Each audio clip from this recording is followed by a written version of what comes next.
कालिका घोररूपा सर्वकामप्रदा शुभा सर्वदेवस्तुता देवी शत्रुनाशं करोतु मे स्वाहा ॐ ह्रीं ह्रीं रूपिणीं चैव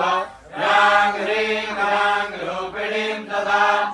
ह्रां ह्रीं क्षौं क्षौं स्वरूपा सदा शत्रून् विदारयेत् स्वाहा श्रीं ह्रीं ऐं रूपिणीं देवी भवबन्धविमोचिनी ॐ रूपिणी महाकाली रक्षास्मान् देवी सर्वदा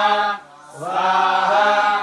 यया संवाहतो दैत्यो निशुम्भश्च महासुरः वैरिणाशाय वन्दे तां कालिकां शङ्करप्रियां स्वाहा ब्राह्मी शैवी वैष्णवी च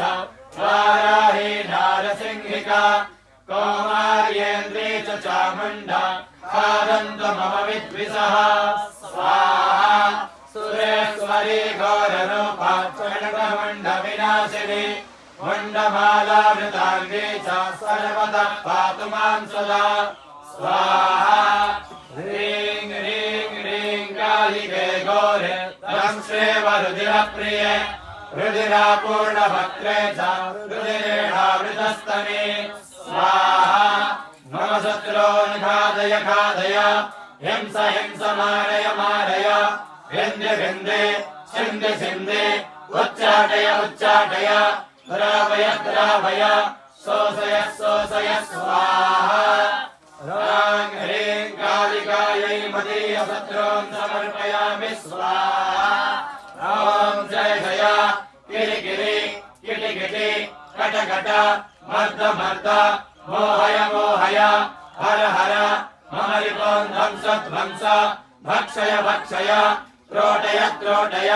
यातु धानां चामुण्डे